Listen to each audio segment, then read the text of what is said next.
Welcome to today's video in the series Daily Smartsheet Microlearning. And this one supports the core product in Smartsheet, where I will coach you on everything that you need to know to manage and utilize the core products in Smartsheet. My name is Rohan and I am PNP certified. I also have the core product certification from Smartsheet. I've been using Smartsheet for over 10 years and I manage over the years several projects using Smartsheet. So this is coming from a position of great experience. Today we're going to focus on one basic thing, which is important to understand because you're going to be designing your solutions, and it's on column types. Unlike other spreadsheet programs, Smartsheet allows you to define ahead of time, what am I hoping to use this column for? And remember what this is. We're looking at the structure of sheets, which is a component in the whole utility space for Smartsheet. All right, so let's get right into it. Column types, we're going to look at what they are, when to use which type, and we have some special system column types that we are going to end up looking at. If you attempt to insert a new column in Smartsheet, it gives you the option to name the column, which is quite useful. And it also says to you, hey, what is going to be the type of data you expect to have in this column? If it's going to be a mix of stuff and you're not sure, then you want to go with text/number. That gives you a very flexible list of options in terms of what you can put in it. Drop-down list allows you to, as the name suggests, you can pick from a drop-down list, and you can also dictate if it has only one of those values or if you can house multiple values. Then date is pretty self-explanatory if you're doing duration. Contact list is extremely useful because what this allows you to do is to bury in the sheet information in the form of somebody's email address so that you can use automation and request and lots of Smartsheet power to send communication to people based on the content of a cell. You have the basic checkbox, and then you have symbols, the author number, created by, created date, latest comment, modified by, and modified date. All of these are the list of sort of what I call the special column types, where the system can generate these things for you. So these can be added to your sheet, and the system can dynamically pick up what is the latest comment that has been added to this row. When was it modified? Who modified it? So that this can give you a little bit of insight into the not just the data, but how the data got there and when it got there. Some super powerful applications. Examples, text is pretty straightforward, or it can be numbers, or it can be a mix. Drop down, you can decide what those are, and this allows you to control the way people describe the data. We looked at dates. Duration gives you, this takes care of the psychology of looking at an entry and seeing that is 2W, which means it's 2 weeks. But the sheet stores the number 2, knows that it's weeks. So you can do mathematical calculations on this. Unlike other spreadsheet programs where if you want to put in 2 weeks, you're going to have to give up the visual of looking at it and seeing the weeks. You're going to see the number 2, which allows you to process it mathematically. Or if you put 2 and the characters WEEKS, you've lost the ability to process that. Or you go to the other extreme of doing 2 different columns. So this Smartsheet just does it in a more clever way. We spoke about contact list. You can literally store emails. You can have a checkbox where it has 2 options. It's either unchecked or it's checked. Symbols, lots of symbol options, author numbers, and as I said, created by, date modified, last comment, modified by, and modification date. Right, so these are just some examples of column types. So author number is listed here, and I can show you how this would be generated. I'm going to insert a number to the right. I'm going to call it employee number, and I'm going to use the author number column type, and I want it to have a prefix that says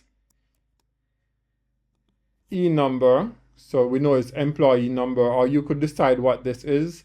For consistency, you can dictate the number of decimal places, so you want to, or numerical figures, characters in this. So let's make this 4, and the reason for this is if you're writing an employee number and you only see 3 digits, you know to check that it may have an error. When you hit OK with this and you save this, you notice it does automatically generates the numbers for you. And if I were to add a new employee, let's say I become a new employee at this institution, the moment I save the sheet, it looks for the next available number and adds it to it. So that is that column type. This is a drop down column where if we go to edit, we have a whole list of possible titles, and you can select whether you want it to allow multiple. In this case, people wouldn't have multiple positions, and you can do what is called restrict to the list. So you can allow them to add things to the list if they are not in the drop down, or you can say, hey, if it's not in the drop down, I'm not going to allow you to add it. Right? So you can update this list, and creating this is pretty straightforward. So if we were going to use status, and we wanted status to be a drop down, and it's either going to be you're going to be working remote, you're going to be working on site, or you're going to be hybrid, and we want no other options, and we are not going to allow multiple values. So when I click OK, I can go in now and I can say Mark Murphy is on site, Carly is hybrid, Christina is on site. So you can only assign one value to that, and you could easily have made it multiple if your situation were like that. Over here you have date of hire, which again gives you a calendar for ease of input, and you can input the date. Here it's a checkbox. Victoria needs a laptop. You check the box. Sheila doesn't, so it is unchecked. And I think one of the only ones that I don't have an example of here is probably a contact list. With contact list, when I'm adding information here, I can add it based on people's email addresses. So I can add Rohanna DGB Live, and then allows you to, here where these are contact, it allows you to have the email addresses embedded, and you can do automations that are driven based on that. Other options are like symbols. Symbols, you have multiple options where you can decide what these mean with your team, and you can utilize them, and maybe even have some fun with how you utilize these.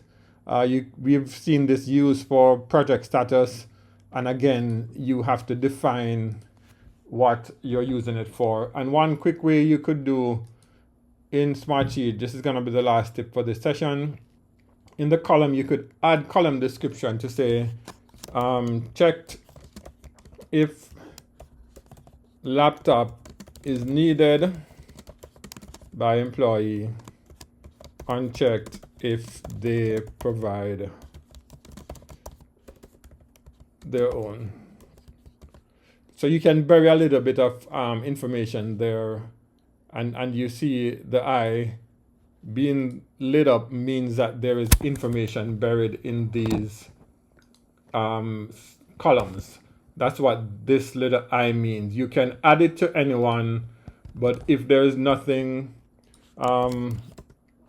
then there is no eye. But the moment you have information there, so at a glance, and these little tips are going to help you to look at a sheet and there is more information there, because if you didn't know that that meant something, then you wouldn't know to even go and investigate that. All right, so thank you for watching this demo. Again, I want to push that there is a fully recorded course. It takes you from zero to hero in Smartsheet, and you utilize the code, the Smarter Manager, no spaces in that code, and you can use this website or scan this QR code to take you to the website and use the code, and it takes you into the course. The course has over 40 recorded lessons that are all laid out, and you can follow along. Right? It's focused on the core product of Smartsheet, and as I said, I am core product certified, and I've been using this tool for years, so I understand what it takes to master this tool and to maximize it. All right, so if you want to exploit this, all of these links are in the comment section, and feel free to share this with someone who you think would benefit from it. All right, so until next time, this is Rohan from the Smarter Manager channel saying thank you for watching, and catch you in the next one.